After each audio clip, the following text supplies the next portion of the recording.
Welcome back SumaTV kitchen. ఎప్పుడైనా బీరకాయ egg curry try చేశారా?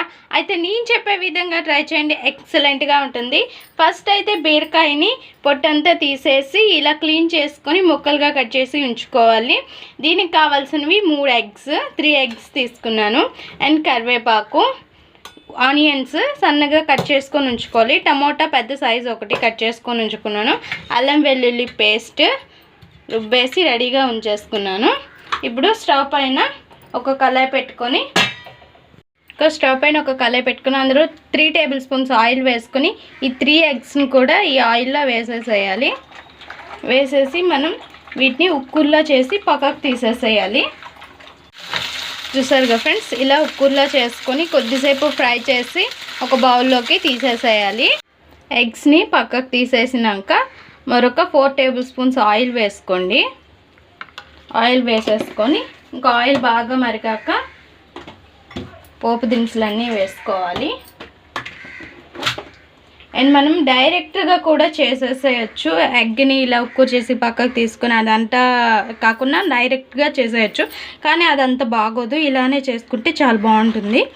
ఇంకా ఈ ఆయిల్లో జీలకర్ర అండ్ ఆవాలు, కొద్దిగా మినప్పప్పు అండ్ శనగపప్పు ఇవన్నీ కూడా వేసి కొద్దిగా ఫ్రై అవ్వాలి. ఆవాలు చిటపటమనాలి. ఇంకా ఇందులో కరివేపాకు వేసుకోండి. కరివేపాకు వేసేటప్పుడు కొంచెం దూరంగా ఉండండి, లేకపోతే మన మీద తుల్లుతాయి. ఆయిల్ అండ్ ఆనియన్స్ ఇంకా బాగా ఫ్రై అవ్వాలి. గోల్డెన్ బ్రౌన్ కలర్ వచ్చే వరకు ఫ్రై అవ్వాలి. ఆనియన్స్ ఎంత బాగా ఫ్రై అయితే అంత బాగుంటాయి. లేదు అంటే మనకి నోటికి కసకసమంటాయి. ఆనియన్స్ ముక్కలుగా తగులుతాయి. బాగా ఫ్రై చేసుకున్నాం. ఇంకా ఆనియన్స్ని చూడండి ఫ్రెండ్స్, ఆనియన్స్ బాగా ఫ్రై అయ్యాయి. ఇంకా మనం రెడీగా ఉంచుకున్న ఈ బీరకాయ ముక్కలు అనేవి వేసేసుకోవాలి. వేసుకొని ఇంకా బీరకాయలో వాటర్ అనేది దిగుతుంది చాలా ఎక్కువగా. సో ఆ వాటర్తోనే బాగా మగ్గిపోతాయి, అంటే ఉడికిపోతాయి బీరకాయ అనేది. ఇంకా మూత పెట్టేద్దాం. ఒక 1.5 అవర్స్ వరకు ఇలానే ఉంచేస్తే కొంచెం బాగా మగ్గుతాయి. ఇంకా ఇలానే 1.5 మినిట్స్ పాటు ఇలానే మూత పెట్టేసి ఉంచేసేయాలి. ఇంకా మూత పెట్టేసుకుందాము. 2 మినిట్స్ తర్వాత బాగా చూడండి, వాటర్ కూడా బయటకు వచ్చింది. సో ఇట్లాంటప్పుడు అల్లం వెల్లుల్లి పేస్ట్ వేసేసుకోవాలి. వాటర్ కూడా చాలా వరకు ఎక్కిపోయింది, ఆవిరైపోయింది. అల్లం వెల్లుల్లి పేస్ట్ కొద్దిగా ఫ్రై అయినాక టమోటాని ఇందులో వేసేసుకోవాలి. ఇంకా టమోటాని కూడా వేసుకొని ఇందులో కొద్దిగా సాల్ట్ వేసేసి మూత పెట్టి మరో 1 మినిట్ పాటు ఇలానే ఉంచేసేయాలి. టమోటా మెత్తగా అయిపోతుంది. చూడండి ఫ్రెండ్స్, టమోటా మొత్తం కూడా మెత్తగా అయిపోయింది.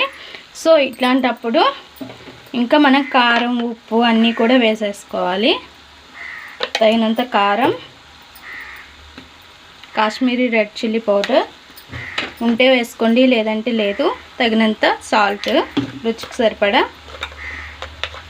అండ్ కొంచెం పసుపు కొంచెం ఎక్కువ వేసుకోవాలి, ఎందుకంటే ఎగ్ కదా నీచు వాసన వస్తుంది, అందుకోసమని.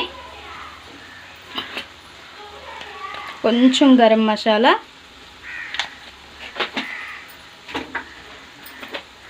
కొద్దిగా జీరా పౌడర్ వేసుకోండి, చాలా మంచిది. ఇంకా మసాలాలన్నీ కూడా కర్రీకి పట్టించుకునేలా మిక్స్ చేసేసేయాలి. ఇంకా మనకి బీరకాయ ఉడకనట్టు ఉంటే ఈ టైంలో మనం కొద్దిగా వాటర్ వేసుకొని మరో 1 మినిట్ పాటు మూత పెట్టేసి ఉంచేస్తే బీరకాయ ఉడికిపోతుంది. మీకు చెప్పాను కదా, డైరెక్ట్గా కూడా ఎగ్ వేసుకోవచ్చని. ఇట్లాంటప్పుడు ఇలా మధ్యలో కొంచెం ఖాళీ చేసుకొని ఎగ్ వేసుకొని ఇలా కూడా ప్రిపేర్ చేసుకోవచ్చు. నేను ఇందులో కొద్దిగా వాటర్ అనేది యాడ్ చేసుకున్నాను, కొంచెమేని. సో ఇప్పుడు మనం ఎగ్ అనేది వేసేసేయాలి. వేసేసి ఇంకా మిక్స్ చేసేసేయాలి మొత్తం కూడా. లాస్ట్లో కసూరి మేతి అండ్ కొత్తిమీర ఉంటే కొత్తిమీర వేసేసుకోండి. మన కర్రీ చాలా సింపుల్గా రెడీ అయిపోయింది. వేడి వేడి అన్నంలోకి ఇలా కలుపుకొని తింటే ఉంటుంది ఫ్రెండ్స్. అబ్బా, సూపర్ అంటే సూపర్, అదిరిపోతుంది. లాస్ట్ టచ్అప్ చేసుకుందాం కసూరి మేతి అండ్ కొత్తిమీర వేసేసుకొని కలిపేసుకొని ఇంకా ఒక బౌల్లోకి తీసేసుకోవడమే. మా ఈ వీడియో మీకు నచ్చినట్లయితే లైక్ చేయండి, షేర్ చేయండి, మా ఛానల్ని సబ్స్క్రైబ్ చేసుకుని పక్కనే ఉన్న బెల్ సింబల్ క్లిక్ చేయండి. Please friends, like, share, subscribe.